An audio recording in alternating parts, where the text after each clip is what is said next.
বিসমিল্লাহির রহমানির রহিম। আজকে পঞ্চম শ্রেণীর 20 পৃষ্ঠা ও 19 পৃষ্ঠার 10 নম্বর এবং 5 নম্বর অঙ্কটা করাবো।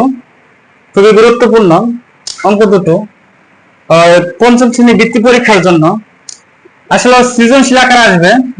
আমি এটা কিভাবে করে এই একটা অঙ্ক পারলে এই অঙ্ক যত নিয়ম আছে সেই অঙ্কগুলো করা সম্ভব। এখানে লেখা আছে দুটি গরু, প্রথমে আমি 5 নম্বর করছি। দুটি গরু এবং 3টি ছাগলের মূল্য একত্রে 45,080 টাকা।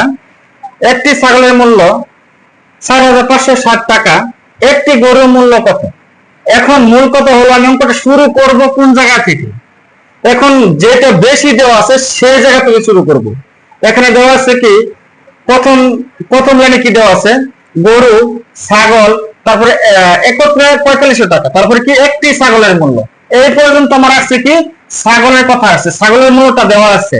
এবং যেখানে এক লেখা থাকবে অঙ্কের, শুধু অঙ্কের ক্ষেত্রে না, মানে পাটিগণিতে যত অঙ্ক আছে মানে এক যদি লেখা থাকে সেখান থেকে অঙ্ক শুরু করতে হবে। এখানে আছে একটি ছাগলের মূল্য 4,560 টাকা। তাহলে আমাকে বুঝতে হবে আমি অঙ্কটা শুরু করব কোন জায়গা থেকে। আমরা শুরু করতে পারি না, কোন জায়গা থেকে শুরু করবো সেটা আমরা মাথা গুলায় ফেলি। এই জন্য আমি বললাম যেখানে একটি লেখা থাকবে সেখান থেকে আমরা শুরু করব।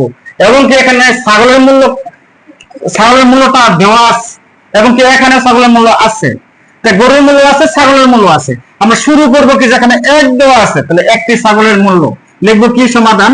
একটি ছাগলের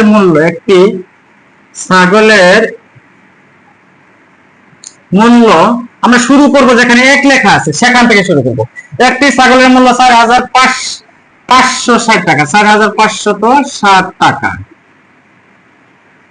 তাহলে কয়টা ছাগল দেওয়া আছে? একটি ছাগলের মূল্য 4,560 টাকা। কয়টা ছাগল দেওয়া আছে? তিনটা ছাগল দেওয়া আছে। তিনটি ছাগলের মূল্য কত? সুতরাং তিনটি ছাগলের মূল্য অবশ্যই বেশি হবে। তিনটি ছাগলের মূল্য অর্থাৎ বেশি হলে গুণ, কম হলে বাদ। 45,600 গুণ 3 অর্থাৎ কি 45,060 টাকা গুণ 3 মানে কি টাকা 3 দ্বারা গুণ করতে হবে। 3 শূন্য শূন্য, 3 6 18 8, হাতের 1, 3 5 15 1 6 16 6, হাতের 1, 3 4 12 আর 1 13, অর্থাৎ কি 13,680 টাকা হচ্ছে তিনটি ছাগলের মূল্য।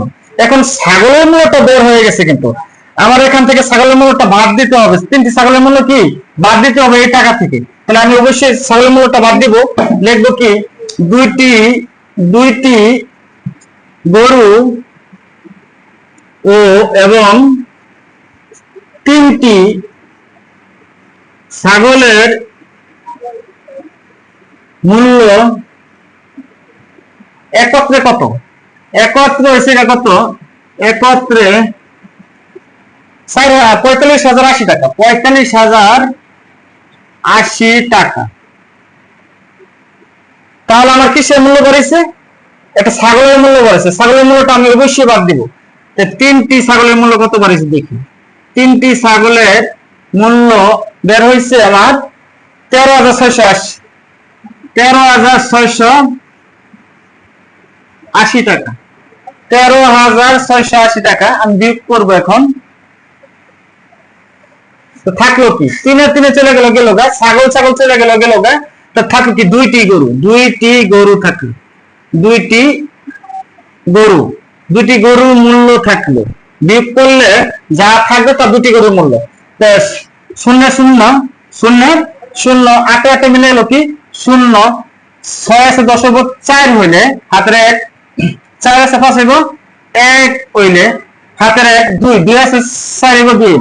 অর্থাৎ কি এটা আমার বার হয়েছে কি গরুর মূল্য, দুটি গরুর মূল্য। তাহলে আমার চাইছি কি প্রশ্নের মধ্যে বলছে কি যে একটি গরুর মূল্য কত? তাহলে একটি গরুর মূল্য কম 21,400 ভাগ 2। তো 21 দিয়ে ভাগ করলে কত হবে?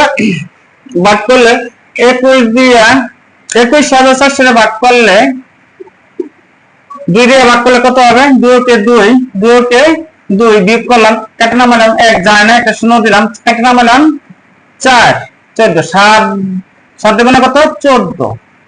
আচ্ছা কাটা নামা 0 0 দাম নাই, এখানে দিয়ে দিলাম, তারপরে 0 0, অর্থাৎ একটি গরুর মূল্য 10,700 টাকা। 10,000, একটি গরুর মূল্য 10,700 টাকা। অর্থাৎ যদি এখানে বলা হয় যে 4টি গরুর মূল্য, তাহলে এখানে লেখা লাগবে কি 4টি গরুর মূল্য, একটি বের করে তারপরে 4টি বের করা যাবে সৃজনশীল আকারে। যদি 60টি গরুর মূল্য কত, এক বের করে এখন 60টি গরুর মূল্য বের করা সম্ভব। আমি আরেকটা অঙ্ক করাচ্ছি, থাকে এই পর্যন্ত।